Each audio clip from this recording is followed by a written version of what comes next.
মা বাবা তাকিয়ে আছে যে আজকে আমার শিক্ষক রাস্তায় গেছে, সেইখান থেকে বেতন নিয়ে বাড়ি ফিরে আসবে, কিন্তু সে লাশ হয়ে বাড়ি ফিরে যাচ্ছে। এই জবাব আমরা কিভাবে দেব? আমরা আমার ভাইকে হারিয়েছি। মাননীয় শিক্ষা উপদেষ্টা, আপনি দেখুন, আমরা আমার ভাইকে হারিয়েছি।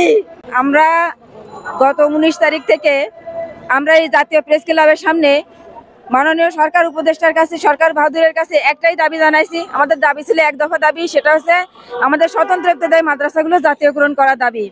সেই দাবির প্রেক্ষিতে আমরা আজকে 8ম দিন এখানে অবস্থান করছি এবং প্রেস ক্লাব থেকে আমাদের প্রশাসনও দেওয়া হয়েছে এখানে, যেন আমরা এখানে শান্তিপূর্ণভাবে আমরা সমাবেশ করতে পারি, অবস্থান ধর্মঘট করতে পারি। আমরা সেই অবস্থান ধর্মঘটের আজকে 8ম দিনে আমাদের পূর্ব থেকেই বলা ছিল যে আমরা 8ম দিনে সচিবালয়ে যাব এবং মাননীয় উপদেষ্টার কাছে স্মারকলিপি প্রদান করব। সেই উদ্দেশ্যে আমরা প্রেস ক্লাব থেকে আমরা একটা র্যালি বের করি।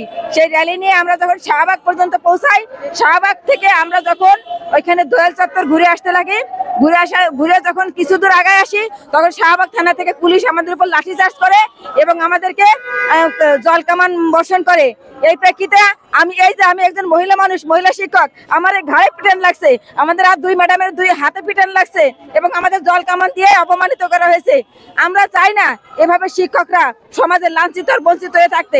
মাননীয় সরকার উপদেষ্টার কাছে আমাদের দাবি, আমাদের হয় জাতীয়করণ দিন, বেতন দিন, না হয় আমাদের মেরে ফেলুন।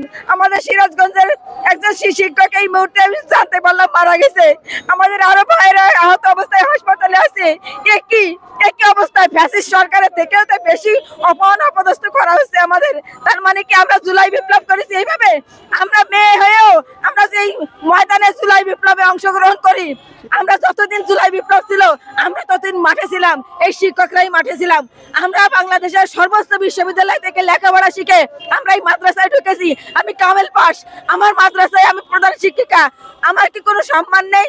মাননীয় সরকার উপদেষ্টার কাছে, শিক্ষা উপদেষ্টার কাছে আমাদের দাবি, আমাদের এক ভাই মারা গেছে, আপনারা কি আরো জীবন চান? আমরা আরো জীবন দিয়ে দেব। আমরা এভাবে এখানে লাঞ্ছিত বঞ্চিত হতে আসিনি।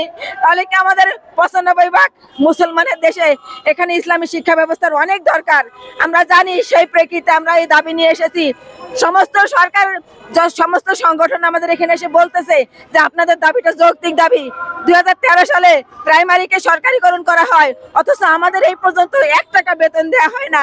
আমরা প্রাইমারির মধ্যে ক্লাস চালাচ্ছি, আমরা সেই সমাপনী পরীক্ষায় ভালো রেজাল্ট করতেছি। আমরা সকাল 8টা থেকে 5টা পর্যন্ত শ্রেণীকক্ষে পাঠদান করে থাকি।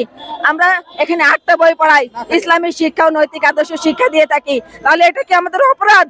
যদি এটা অপরাধ হয়ে থাকে, মাননীয় শিক্ষা উপদেষ্টাকে বলবো মাদ্রাসা বোর্ড বন্ধ করে দেন এবং আমাদের চিরদিনের জন্য বলে দেন বাংলাদেশে মাদ্রাসা শিক্ষা ব্যবস্থা থাকবে না।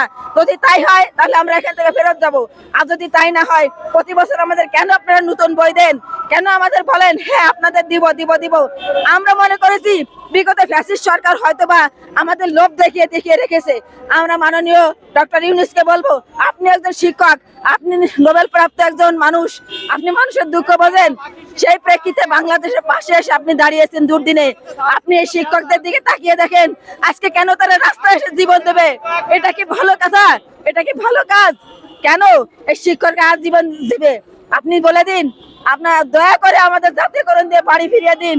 এই যে জামালপুর শেরপুরের আমাদের এক ভাই মারা গেছে, তার পরিবারে সন্তান আছে, স্ত্রী আছে, তাদের মা বাবা তাকিয়ে আছে যে আজকে আমার শিক্ষক রাস্তায় গেছে, সেইখান থেকে বেতন নিয়ে বাড়ি ফিরে আসবে, কিন্তু সে লাশ হয়ে বাড়ি ফিরে যাচ্ছে। এই জবাব আমরা কিভাবে দেব? আমরা আমার ভাইকে হারিয়েছি। মাননীয় শিক্ষা উপদেষ্টা, আপনি দেখুন, আমরা আমার ভাইকে হারিয়েছি। আপনার কি কোনো দয়া মায়া নেই? আপনি আমাদের শিক্ষকদের রাস্তা থেকে আমাদের দাবি পূরণ করে বাড়ি ফিরে যাওয়ার সুযোগ করে দিন। আর যদি আরো জীবন চান তাহলে জীবন দিয়ে দেব। আর যদি আমাদের পেটে ক্ষুধা লাগে, আমাদের বেতন ভাতার ব্যবস্থা করুন, আমাদের জাতীয়করণ থেকে দিয়ে শিক্ষকের মর্যাদা দিয়ে এখান থেকে বিদায় করুন। মাননীয় উপদেষ্টার কাছে আবার অনুরোধ করছি, আপনি আমাদের উপর দয়া করুন। আপনি দেখুন, আমাদের এক ভাই মারা গেছে, আরো অনেকে আহত অবস্থায় হাসপাতালে আছে। আপনি আমাদের এই অবস্থা থেকে পরিত্রাণ দান করুন, আমাদের এই অবস্থা থেকে পরিত্রাণ দান করুন।